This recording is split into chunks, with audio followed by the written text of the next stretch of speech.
بسم اللہ الرحمن الرحیم۔ السلام علیکم۔ وسل بلور کے اس پلیٹ فارم سے میں ہوں حارث خالد، اور آپ سبھی کو اس میں ایک دفعہ پھر خوش آمدید۔ آج ہم بات کریں گے ان ممالک کے بارے میں جن سے اسرائیل کسی حد تک ڈرتا بھی ہے اور وہ اسرائیل کے راستے میں مشکلات کھڑی کر سکتے ہیں۔ اس سے پہلے کچھ بات تھوڑی سی ہو جائے ان ممالک کے لیے، ان ممالک کے بارے میں جن کا بارڈر یا خطے کے اعتبار سے وہ اسرائیل کے قریب ہیں، جو اس کے جو آپ کہہ سکتے ہیں کہ جو نیبر کنٹریز ہیں اسرائیل کی، اس میں سعودی عرب، اس میں یو اے ای، اس میں قطر، لبنان، شام وغیرہ، یہ ملک اس میں شامل ہیں۔ مصر بھی اس کے قریب جو ملک ہیں ان میں شامل ہے۔ تو یہ وہ سارے ملک جتنے بھی ہیں عرب ممالک، وہ اندر خاتے اسرائیل سے اپنے معاملات سیٹ کر چکے ہیں، اور ان میں سے کئی اسرائیل کو کھل کر تسلیم کر چکے ہیں، جس میں مصر، جس میں ابھی ریسنٹلی جو ابراہم ایکارڈز ہوئے تھے اس کے تحت یو اے ای نے بھی اسرائیل کو تسلیم کر لیا ہے۔ ابراہم ایکارڈز وہ ایک معاہدے ہوئے تھے جس کو لیڈ کیا تھا جیرڈ کشنر نے، جو کہ ٹرمپ کے داماد ہیں اور ایک یہودی فیملی سے، ایک یہودی بیک گراؤنڈ سے ان کا تعلق ہے۔ تو انہوں نے ایک ابراہم ایکارڈز کے نام سے ایک جو ہے وہ معاہدے کروائے تھے، جس کے تحت اسرائیل کو تسلیم کیا گیا یو اے ای کی طرف سے، اور بھی ممالک اس میں شامل ہیں جنہوں نے اسرائیل کو تسلیم کیا ابراہم ایکارڈز کے تحت۔ اس کے علاوہ یہ تو ہو گئی ایک بات، جو عرب ممالک ہیں ان سے کوئی خاص خطرہ اسرائیل کو ہے نہیں، یہ بالکل ہی اب بیکار ہو چکے ہیں اگر اس حوالے سے دیکھا جائے تو، کیونکہ اب جو محمد بن سلمان ہیں ان کا زیادہ تر جھکاؤ ہوتا ہے ٹریڈ کی طرف، اور وہ بزنس والے بندے ہیں، ان کا کوئی لینا دینا اس چیز سے ہے نہیں کہ اسرائیل کیا کیسے کر رہا ہے، وہ بس اپنی ٹریڈ دیکھتے ہیں، اور بس ان کا ایک ویژن ہے جسے وہ ویژن 2030 کہتے ہیں، جس کے حوالے سے وہ کام جاری کیے ہوئے ہیں۔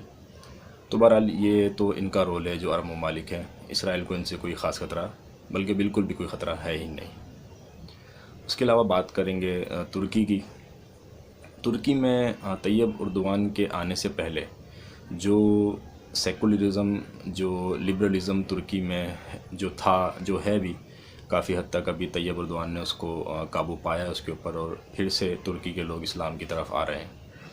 انہوں نے بہت سارے ایسی چیزیں کی ہیں جس کی وجہ سے، جیسے ایک مشہور ڈرامہ سیریل ہے ارطغرل کے نام سے، اور بہت ساری چیزیں وہ کرتے رہتے ہیں جس کی وجہ سے لوگ وہاں پر دوبارہ اسلام کی طرف آ رہے ہیں۔ ترکی میں جو مصطفیٰ کمال اتا ترک جو ان کے وزیر اعظم بنے، انہوں نے بہت ہی زیادہ ایک سیکولر ترکی لوگوں کے سامنے پیش کیا، اور بالکل ہی جو ہے نا وہ کمر توڑ کے رکھ دی وہاں پر ترک عوام میں، اور اسلام بالکل ہی وہاں سے گھروں سے نکلتا ہوا ہمیں دکھائی دیا۔ لیکن جب سے طیب اردوان وہاں پر آئے ہیں تو ایک امید وہاں سے پھر جاگی ہے، اور وہ ان کے جو سٹیٹمنٹس آتے ہیں وہ تو آپ سبھی نے سنے بھی ہوں گے، اور آپ سبھی کو پتہ ہوگا کس طرح طیب اردوان ہمیشہ فرنٹ پہ آ کے اسرائیل کے خلاف بات کرتے ہیں، جو کہ کوئی دوسرا لیڈر ہمیں کرتا ہوا دکھائی نہیں دیتا۔ تو ترکی بھی اسرائیل کے لیے ایک خطرہ ہے۔ اسرائیل جانتا ہے کہ جیسے ہی کوئی الائنس وغیرہ بنتے ہیں، کوئی اتحاد بنتا ہے، تو ترکی کا اس میں اہم رول ہوگا۔ ترکی کے ڈرون، ترکی کے ہتھیار، ترکی کی ایئر فورس بہت ہی بہترین ہے، اور ان کو پتہ ہے اسرائیل کو کہ یہ کتنا امپیکٹ ان کے اوپر ڈال سکتے ہیں۔ اس کے علاوہ ہم بات کریں گے افغانستان کی، افغان طالبان کی خاص طور پر، کیونکہ اسرائیل کو افغان طالبان سے بھی خطرہ ہے۔ جی ہاں، افغانستان کا نام میں یوں نہیں لوں گا کہ افغانستان میں اور بہت سارے اتحاد بنے ہوئے ہیں۔ اشرف غنی کی گورنمنٹ الگ کام کر رہی ہے، شمالی اتحاد الگ کام کرتا ہے، اور وہاں پہ بہت ساری ایجنسیز ہیں جنہوں نے اپنے حساب سے اپنے بندے بٹھائے ہوئے ہیں، لیکن جو افغان طالبان ہیں، اسرائیل یہ جانتا ہے کہ افغان طالبان نے اپنے وقت کی سپر پاور امریکہ کو شکست دی ہے۔ اس سے پہلے وہ the great U S S R کو توڑ چکے ہیں، سوویت یونین جسے کہتے ہیں۔ تو انہوں نے اگر ایک دفعہ افغانستان میں اپنی اسٹیٹ، جو اسلامک اسٹیٹ بنانی ہے، وہ انہوں نے بنا لی، تو انہوں نے پھر رکنا نہیں ہے۔ یہ پھر بیونڈ دی بارڈرز بات جائے گی، پاکستان میں اس کے جو ہے نا وہ اثرات آئیں گے۔ اسی طرح کشمیر کا جو معاملہ ہے، انڈیا بھی اس سے خوف زدہ ہے نہایت ہی، کہ افغان طالبان کی حکومت جو ہے وہ افغانستان میں اسٹیبل نہیں ہونے دینی ہے۔ اسی وجہ سے وہ لوگ وہاں سے جانے کو تیار نہیں ہیں، اور وہ امریکہ کو بھی انگیج رکھنا چاہتے ہیں کہ آپ بھی نہ جائیں۔ لیکن افغانستان اس پہ کام کر رہے ہیں، انشاءاللہ جلد وہ فتح حاصل کریں گے اور اسلامک اسٹیٹ وہاں پر قائم کریں گے۔ تیسرے نمبر پر اور سب سے اہم ملک جو اسرائیل کو نہ صرف ٹکر دے سکتا ہے بلکہ اس میں اتنی صلاحیت موجود ہے کہ یہ اسرائیل کو دنیا کے نقشے سے بھی مٹا سکتا ہے۔ جی ہاں، وہ ملک ہم اور آپ جانتے ہیں، اللہ تعالیٰ کا خاص کرم ہے اس ملک پر۔ اللہ تعالیٰ نے اسے 56-57 اسلامی ممالک جو ہیں اس وقت روئے ارض پر،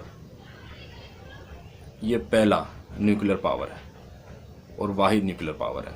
اس کی ایئر فورس، اس کی بری فوج اتنی ویل ٹرینڈ ہے، اتنی انہوں نے، اللہ تعالیٰ نے ان کی تیاری کروائی ہے کہ یہ بہترین ٹریننگ یافتہ ایک دم ٹرینڈ فوج ہے یہ، اور اس کا نام پاکستان ہے۔ جی ہاں، پاکستان وہ واحد ملک ہے جو اسرائیل کو سب سے زیادہ پریشان کیے ہوئے۔ اگر ایک طرف 10 ملک ہیں جو اسرائیل کو تسلیم کر رہے ہوں اور ایک طرف اکیلا پاکستان ہو، تو اسرائیل کہے گا کہ نہیں، پاکستان ہمیں سب سے پہلے تسلیم کرے۔ یہ ہے پاکستان کی اہمیت اسرائیل کی نظروں میں، جو ان کی ایک خواہش ہے، جو وہ چاہتے ہیں کہ کوئی ملک اگر انہیں تسلیم کرے تو وہ پاکستان ہے، کیونکہ پاکستان نے اپنے آپ کو منوایا ہے۔ اللہ تعالیٰ کا خاص کرم ہے پاکستان کے ساتھ۔ پاکستانی فوج نے جو جنگ ابھی ریسنٹلی لڑی ہے دہشت گردی کے خلاف، جو تمام تر ایجنسیز ہم پر ٹوٹ پڑی تھیں، جس میں موساد، جس میں CIA، جس میں را، جس میں افغان انٹیلیجنس، جس میں MI6 وغیرہ، یہ سب انٹیلیجنس ایجنسیز بروقت ایک ساتھ پاکستان پر حملہ ور ہوئیں، اور انہوں نے جو ان سے بن پڑتا تھا انہوں نے کیا۔ انہوں نے TTP تیار کی، انہوں نے داعش کو بھیجا، انہوں نے بہت ساری ایسی چیزیں کی جس سے پاکستان کو انہوں نے توڑنا چاہا، لیکن اللہ کا خاص کرم رہا کہ پاکستان آج بھی الحمدللہ اپنا وجود رکھتا ہے اور بہت ہی سالڈ رکھتا ہے۔ پاکستانی ایئر فورس نے ابھی ریسنٹلی ایک فائٹ ہوئی تھی چھوٹی سی 27 فروری کو، اس میں انڈیا کو ایک بہت ہی تگڑا سبق سکھایا تھا، اور ان کا ایک فائٹر پائلٹ جو ہے وہ مار گرایا تھا، 2 طیارے ان کے تباہ ہوئے تھے اس میں۔ تو پاکستان اسرائیل کے لیے سب سے بڑی مشکل ہے، اور اس میں ہم یہ کہہ سکتے ہیں کہ پاکستان سے اسرائیل ڈرتا بھی ہے۔ وہ اتنا جلدی کسی سے ڈرتا نہیں ہے، اس نے بہت ہی زیادہ اپنی جو ہے وہ ساخت کو مضبوط کیا ہوا ہے، لیکن جب پاکستان کی بات آتی ہے تو پاکستان پر کبھی بھی اسرائیل نے کھل کے بات نہیں کی، کبھی بھی کھل کے پاکستان کے خلاف آیا نہیں ہے۔ جبکہ ابھی شاہ محمود قریشی صاحب نے جو CNN کو انٹرویو دیا، اس نے کھل کے انہوں نے اس انٹرویو میں کہا ہے کہ اسرائیل جو انفارمیشن وار ہے، جو میڈیا وار ہے، وہ ہار چکا ہے۔ وہ اس وجہ سے کہ ان کا یہ کہنا تھا کہ اسرائیل نے جو دنیا کا میڈیا ہے اس پہ اسرائیل نے کنٹرول کیا ہوا ہے۔ یہودی لابی کام کرتی ہے، لیکن جو سوشل میڈیا ہے اس کے جو کلپس، اس کے جو ویڈیوز، اس کی جو پوسٹ وغیرہ دنیا کے سامنے آئی، دنیا نے اس کو تسلیم کیا اور اس کے حق میں وہ باہر بھی آئی۔ تو اس طرح ایک تگڑا میسج پاکستانی فورن منسٹر کی طرف سے، پاکستان کی ریاست کی طرف سے اسرائیل کو گیا ہے۔ تو یہ تھی وہ باتیں جن سے اسرائیل کے لیے مشکلوں میں اضافہ ہوا ہے پہلے بھی اور آگے بھی ہو سکتا ہے۔ اب تک کے لیے اتنا ہی، اپنا خیال رکھیں، اللہ حافظ۔